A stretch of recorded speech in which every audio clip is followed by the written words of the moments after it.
प्रस्तुत सहर्ष स्वीकारा है कविता में कवि किसे संबोधित करके अपने विचार रख रहा है। जो कविता सहर्ष स्वीकारा है उसके अंतर्गत जो कवि है वो किसको बुलाकर बार बार अपने विषय में जानकारी दे रहा है, यानी अपने अलावा कवि ने कविता में किसके बारे में चर्चा की है। आपको इसमें से किसी भी तरीके से ये प्रश्न रखा जा सकता है सामने, आपको प्रश्न को समझना है। तो इसीलिए यहाँ पर ये प्रश्न हमसे ये कहता है कि जो कविता है सहर्ष स्वीकारा है, इसमें कवि अपने अलावा किसके बारे में अपने विचार रख रहा है। 4 ऑप्शन है हमारे पास, ईश्वर को, रहस्यमय प्रेमी को, तीसरा है मित्र को, चौथा है माता पिता को। तो जो इसका पहले प्रश्न का जो उत्तर होगा वो है रहस्यमयी प्रेमी को। अब इसका उत्तर रहस्यमयी प्रेमी को क्यों है? क्योंकि रहस्यमयी, क्योंकि ये बात छुपाई हुई है। प्रेमी कौन है, कैसा है, किस तरीके का है, इस बारे में बिल्कुल भी चर्चा नहीं की गई। वो कवि के लिए सर्वप्रिय है, बस ये बात हमें इस कविता के माध्यम से पता लगती है, जिसकी वजह से कवि अपने जीवन में हर एक अच्छी चीज़, बुरी चीज़, सब चीज़ को बहुत ही आसानी से स्वीकार कर लेना चाहता है। तो इसका जो ऑप्शन नंबर खा होगा, पहले प्रश्न का उत्तर होगा, सही उत्तर होगा। आगे बढ़ते हैं। कवि के पास जो कुछ भी है वह उसने सहर्ष क्यों स्वीकार किया है? पहला ऑप्शन है क्योंकि कवि संतुष्ट जीवन जीना चाहता है। दूसरा, क्योंकि जो कुछ भी कवि के पास है वह उसके प्रिय को भी प्यारा है। तीसरा, क्योंकि कवि इससे ज़्यादा और कुछ भी कामना नहीं करता है। चौथा, उपरोक्त में से कोई भी नहीं। अब ये प्रश्न नंबर 2 जो है इसका सही उत्तर होगा ऑप्शन नंबर 2, क्योंकि जो कुछ भी कवि के पास है वह उसके प्रिय को भी प्यारा है। ये पंक्ति हमें बार बार कविता में पढ़ने को मिली है। समझ में आती है बात कि कवि जो है अपने जीवन में सब कुछ बहुत ही सहजता से, सरलता से, बड़ी ही आसानी से स्वीकार कर लेना चाहता है, क्योंकि उसके प्रिय को भी ये चीज़ें स्वीकार्य है, प्यारी हैं। इस वजह से ये ऑप्शन नंबर खा यहाँ पर इसका सही उत्तर हो जाएगा। आगे बढ़ते हैं। प्रश्न नंबर 3, कवि के लिए गरीबी कैसी है? पहला ऑप्शन गर्वीली, दूसरा ऑप्शन स्वाभिमान प्रदान करने वाली, तीसरा वैभवशाली, चौथा उपरोक्त सभी। अब जो प्रश्न नंबर 3 है, आप इसका उत्तर, इसको बड़े ही ध्यान से देखेंगे और फिर इसका उत्तर करेंगे, क्योंकि कविता में एक पंक्ति हमने पढ़ी है जहाँ कवि जो है अपनी गरीबी को गर्वीली बोल रहा है। बच्चे देखते ही इसका उत्तर सीधा ऑप्शन नंबर का लगा देंगे, लेकिन कवि ने कविता के अंतर्गत ये तीनों ही पॉइंट जो है बताए हैं कि गरीबी उनको इस तरीके से महसूस होती है, गर्वीली भी, स्वाभिमान प्रदान करने वाली भी और वैभवशाली भी। इसलिए इसका जो उत्तर होगा वो ऑप्शन नंबर 4 होगा, घा होगा, उपरोक्त सभी। इसलिए ऑप्शन को ध्यान से पढ़े, आराम से पढ़े, समझे, फिर इसके उत्तर को देखें, क्योंकि कविता में पंक्ति साफ साफ लिखी है गर्वीली गरीबी। बच्चे देखते ही इसका आंसर पहला ऑप्शन लगा देते हैं। इसलिए बिल्कुल भी जल्दी नहीं करनी है, आपको ऑप्शन को आराम से पढ़ना है, समझना है, फिर इसके उत्तर देने हैं।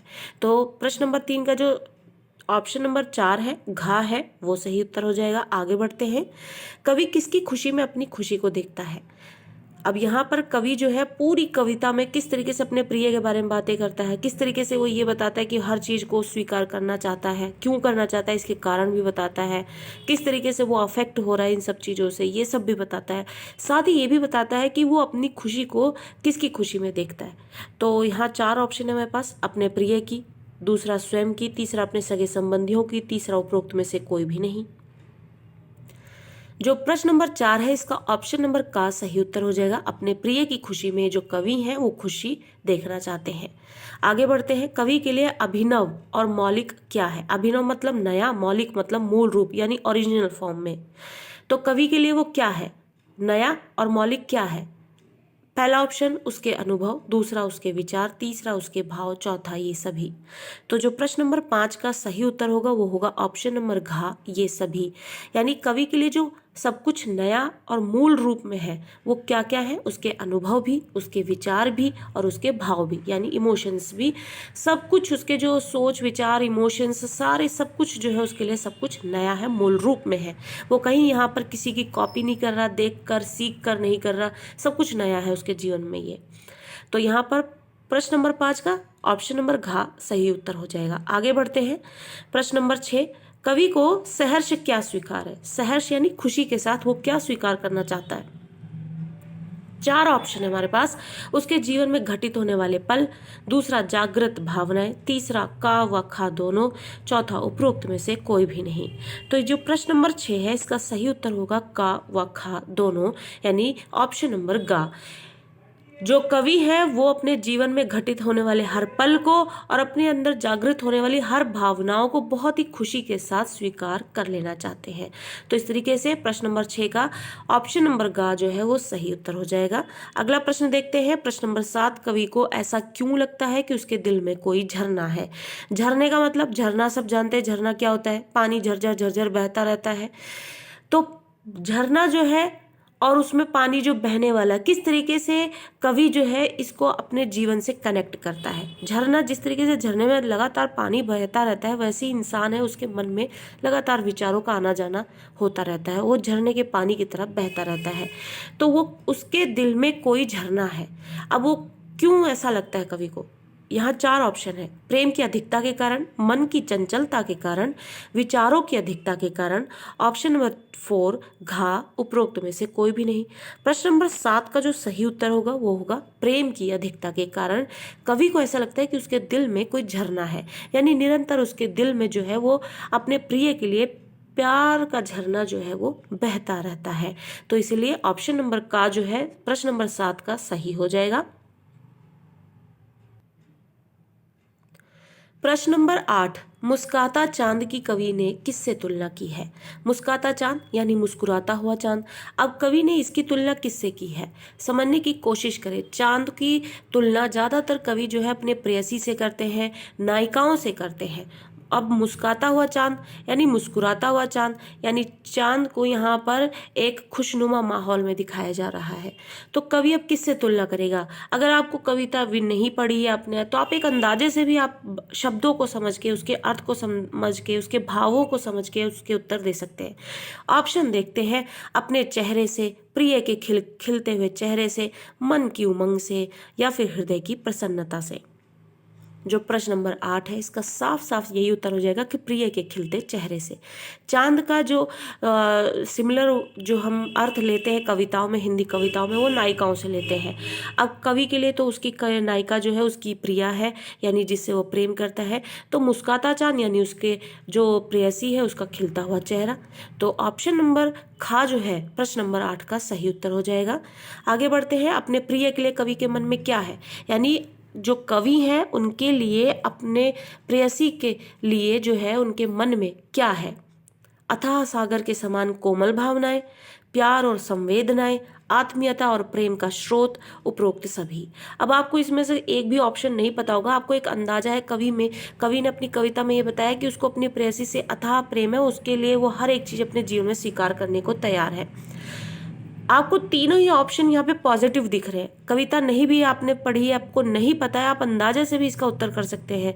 ये तीनों ही ऑप्शन पॉजिटिव है। अगर आप किसी से भी स्नेह करते हैं, सिर्फ प्रेयसी की बात नहीं है, तो आप उसके लिए अथाह सागर के समान कोमल भावनाएं रखेंगे, प्यार और संवेदनाएं रखेंगे, आत्मीयता रखेंगे और प्रेम का स्रोत रखेंगे। तो इस तरीके से ऑप्शन नंबर घ जो है वो इसका यहाँ पर सही उत्तर हो जाएगा। तो क्वेश्चन नंबर 9 का उत्तर जो है घा हो जाएगा, उपरोक्त सभी।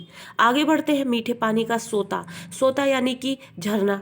मीठे पानी का झरना सोता है, पंक्ति से कवि का क्या आशय है। अब कविता में अगर कवि ये बोल रहे मीठे पानी का सोता है, अब कोई झरना है उसमें निरंतर मीठा पानी बह रहा है, यानी वो झरना बहुत अच्छा है, बहुत काम उपयोगी है झरना वो हमारे लिए।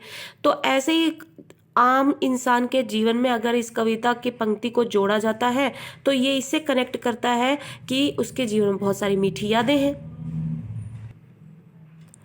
तो इस तरीके से अगर कविताओं में ये पंक्तियां प्रयोग की जा रही हैं, मीठे पानी का सोता, तो अगर ये मीठे पानी का एक झरना होगा तो आम जीवन से अगर उसे जोड़ा जाए तो मीठा पानी जो है मीठी यादों की तरह होगा और झरना जो है इंसान, उसका जीवन। तो अब यहाँ पर हम देखते हैं कि इस पंक्ति से कवि का क्या आशय है, क्या उत्तर मिलता है हमें। चार ऑप्शन है, प्रिय के प्रति मन में प्रेम, स्नेह और आत्मीयता है। ऑप्शन नंबर खा, उसके अंदर कुछ बहता है। तीसरे, वह मीठे पानी के झरने के पास आकर बैठता है। चौथा, उपरोक्त में से कोई नहीं। अब आप देखेंगे गा और घा तो बिल्कुल ही इसके ऑप्शन नहीं हो सकते।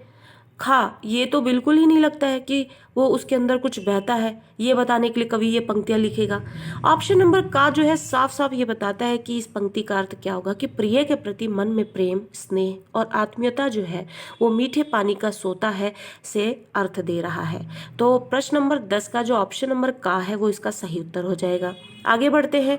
कवि अपने प्रिय से किस चीज का दंड पाना चाहता है? जब कवि कविता में इस मोड़ पर आ जाता है और ये बताता है अपने प्रिय से मिलने वाले प्रेम के जरिए ही वो अपने जीवन को जीता है, उसे सकारात्मक रूप में देखता है, लेकिन अब उसे डर लगने लगा है इस प्रेम से, क्योंकि वो उस पर हावी हो रहा है।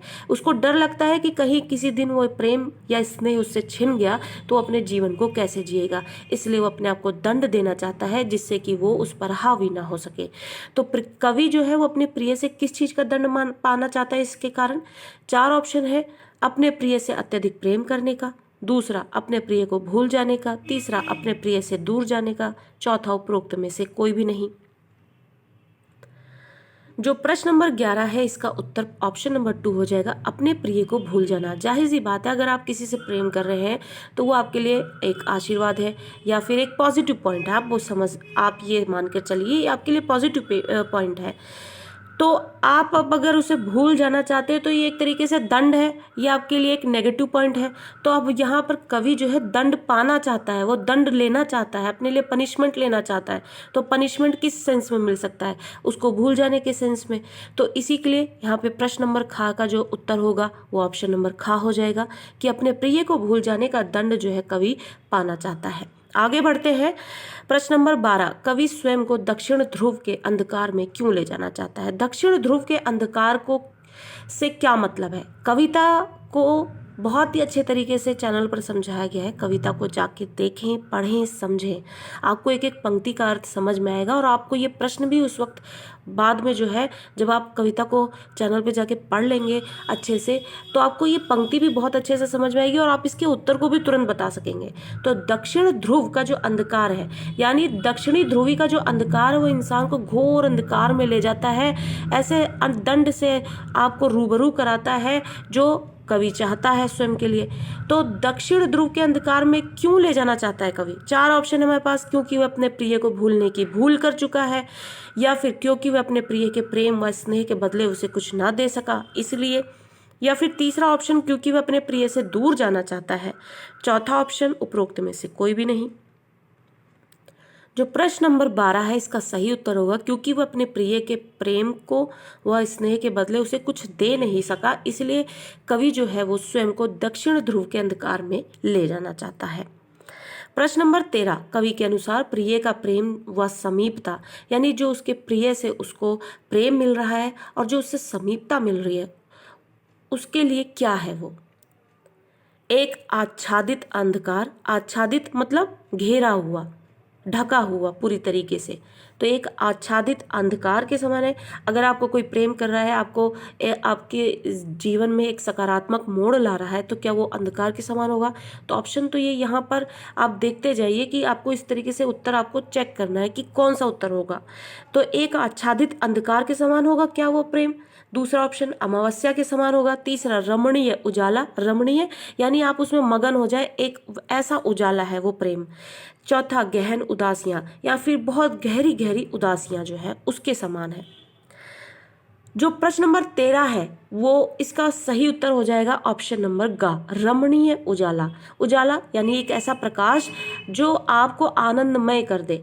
हमेशा से प्रेम जो है कभी भी किसी को नकारात्मक पक्ष नहीं दिखा सकता उसके जीवन में। प्रेम तो ऐसी चीज है जो आपको सकारात्मक मोड़ पर ले चलता है।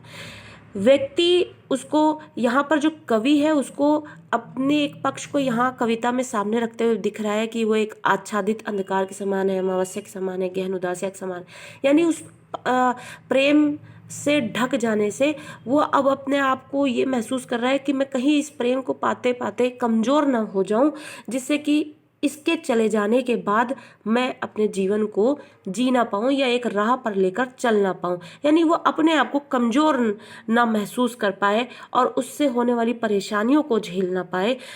इन सब चीज़ों को सोचकर जब कवि डरने लगता है तो उसको ये सब आच्छादित अंधकार, अमावस्या, गहन उदासियों जैसा लगने लगता है।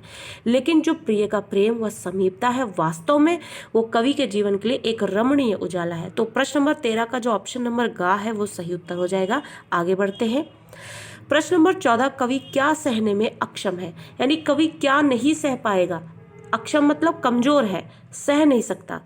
तो 4 ऑप्शन है हमारे पास। अपने प्रिय से प्रेम, अपने प्रिय के प्रेम से उसके चारों ओर उत्पन्न उजाले को, अपने प्रिय की विरह वेदना को, अपने प्रिय से दूर जाने के दुख को, उपरोक्त में से कोई भी नहीं। तो जो प्रश्न नंबर 14 है इसका पहला ऑप्शन सही हो जाएगा। अपने प्रिय के प्रेम से उसके चारों ओर उत्पन्न जो उजाला है, अब जो कवि है उस प्रेम से तो अपने जीवन को चला रहा है, लेकिन उसके खो जाने के डर से भी जो है वो कभी कभार डर जाता है। तो इस तरीके से प्रश्न नंबर 14 जो है वो इसका सही उत्तर हो जाएगा। प्रश्न नंबर 15, कवि की आत्मा क्या सहन करने में अक्षम है, यानी जो कवि है अब वो आंतरिक रूप से अपने आप को कमजोर क्यों समझ रहा है कि क्या नहीं सह सकता वो। 4 ऑप्शन है। प्रिय का स्नेह व कोमलता, कठोरता एवं कठिनाई को, प्रिय की विमुखता को, या उपरोक्त में से कोई भी नहीं। तो प्रश्न नंबर 15 का जो सही उत्तर होगा वो होगा खा ऑप्शन, कठोरता एवं कठिनाई को। यानी कवि अपने जीवन में अब अपने प्रिय से इतना प्रेम मिलने के बाद उससे मिलने वाली कठोरता या कठिनाई को नहीं सह पाएगा, ये उसमें अक्षमता वो महसूस करता है। तो प्रश्न नंबर 15 का ऑप्शन नंबर खा सही होगा। प्रश्न नंबर 16, बहलाती सहलाती आत्मीयता बर्दाश्त नहीं होती, पंक्ति से क्या आशय है। कवि को अपने प्रिय का प्रेम अस्वाभाविक लग रहा है, कवि को प्रिय का कठोरतम स्वभाव सहन नहीं होगा, कवि को प्रिय की अत्यधिक आत्मीयता व कोमलता बर्दाश्त नहीं होती, उपरोक्त में से कोई भी नहीं। जो प्रश्न नंबर 16 है इसका सही उत्तर होगा ऑप्शन नंबर ग। कवि को प्रिय की अधिक जो आत्मीयता है, बहुत एक्सट्रीम आत्मीयता जो मिल रही है, कोमलता जो मिल रही है, अब वो बर्दाश्त नहीं हो रही, क्योंकि वो कहीं ना कहीं उसके अंदर एक नकारात्मक विचार आ रहा है कि कल को अगर ये प्रेम या स्नेह उससे दूर हो गया तो वो अपने जीवन को कैसे सहेगा, जिएगा। तो इस चीज़ का डर जो है उसे डराता है। तो अपने प्रिय से मिलने वाली जो आत्मीयता है, कोमलता है, बहलाती सहलाती, यानी अपने प्रिय से जो उसे प्यार मिल रहा है, आत्मीयता मिल रही है, वो उसे बहलाती है, सहलाती है और जीवन जीने का रास्ता दिखाती है। तो अब वो उससे सहन नहीं हो पाती, बर्दाश्त नहीं हो पा रही। तो प्रश्न नंबर 16 का जो ऑप्शन नंबर ग है वो सही हो जाएगा। आगे बढ़ते हैं। प्रश्न नंबर 17, प्रश्न नंबर 17 जो है, कवि स्वयं के अस्तित्व को अंधेरे में विलीन करना क्यों चाहता है। कवि है वो कविता के अंतर्गत ये बताता हुआ दिखता है कि वो अपने अस्तित्व को अब अंधेरे में विलीन कर लेना चाहता है। क्यों, इसका क्या कारण है। 2 ऑप्शन यहाँ पर अभी हम ऑप्शन देखते हैं कि पहला ऑप्शन है क्योंकि उसका स्वयं का कोई अस्तित्व ही नहीं है, बिल्कुल नहीं। आगे देखते चलते हैं अभी और कौन से ऑप्शन मिल रहे हैं हमें। वह अपने प्रिय के स्नेह से दूर होना चाहता है। तीसरा ऑप्शन, वह अपने प्रिय से अलग होना चाहता है। चौथा ऑप्शन, उसका प्रिय अब उसके पास नहीं है। तो इसका सही उत्तर जो होगा वो होगा पहला ऑप्शन। यहाँ पर कवि स्वयं के अस्तित्व को अंधेरे में विलीन करना क्यों चाहता है, क्योंकि उसका स्वयं का कोई अस्तित्व ही नहीं है। अस्तित्व नहीं है यहाँ पर किस अर्थ में दिया जा रहा है, क्योंकि कवि अब ये समझ रहा है क्योंकि उसका सारा जीवन उसके प्रिय के प्रेम से ढका हुआ है। अब उसका जीवन जो है पूरी तरीके से अपने प्रिय के प्रेम मिलने वाले प्रिय से मिलने वाले प्रेम और आत्मीयता के नज़रिए से देखता है, इसलिए वो ये समझता है कि उसका अब अपना कोई स्वयं का अस्तित्व नहीं है। कल को अगर ये प्रेम और आत्मीयता मुझसे बिछड़ गया तो मैं अपने जीवन को कैसे जीऊँगा, इसलिए वो अपने अस्तित्व को अंधेरे में विलीन करना चाहता है। अगला प्रश्न है, कवि के कार्यों के वैभव का कारण कौन है। यानी कवि अपने जो भी काम करता है उससे मिलने वाली सफलता या फिर जो भी अच्छे जो सकारात्मक पक्ष हैं उसके, वो किस वजह से मिलते हैं उसको। वह स्वयं, दूसरा उसकी प्रिय, तीसरा ऑप्शन उसका अस्तित्व, चौथा उसका मित्र। कविता हमने पढ़ी है साफ लफ्ज़ों में, कवि ने पूरी कविता में हमें जो बताया है उसके अनुसार जो ऑप्शन नंबर खा है उसका सही उत्तर हो जाएगा कि कवि की जो प्रिय है उनकी वजह से कवि के कार्यों के वैभव के कारण वो है। तो प्रश्न नंबर 18 का सही ऑप्शन खा हो जाएगा।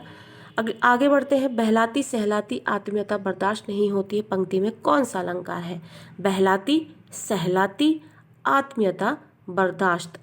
अब आत्मीयता के बारे में बता रहे हैं, वो कैसी है? बहलाती और सहलाती। तो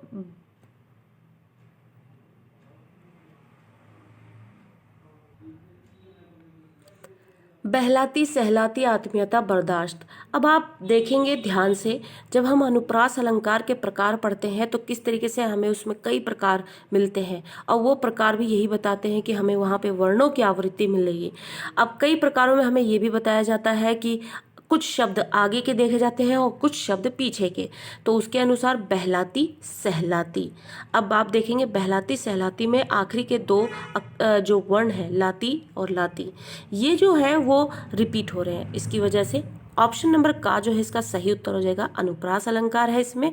तो प्रश्न नंबर 19 का जो ऑप्शन नंबर का है वो इसका सही उत्तर हो जाएगा। आगे बढ़ते हैं। कविता सहर्ष स्वीकारा के रचनाकार कौन है? कविता जिसका नाम है सहर्ष स्वीकारा है उसके रचनाकार कौन है? 4 ऑप्शन है, कुंवर नारायण, रघुवीर सहाय, हरिवंश राय बच्चन, गजानन माधव मुक्तिबोध जी। तो जो इसका ऑप्शन नंबर घ है, गजानन माधव मुक्तिबोध जी, वो इसका सही उत्तर होगा। और इस तरीके से ऑप्शन नंबर 20 का घ ऑप्शन सही है। तो इसी तरीके के एमसीक्यूज़ क्वेश्चंस के लिए या फिर एमसीक्यू सीरीज़ के लिए चैनल को देखते रहें, और इस पर और भी टर्म 1 से संबंधित जो कंटेंट है उसको देखने के लिए चैनल को सब्सक्राइब करें। Thank you.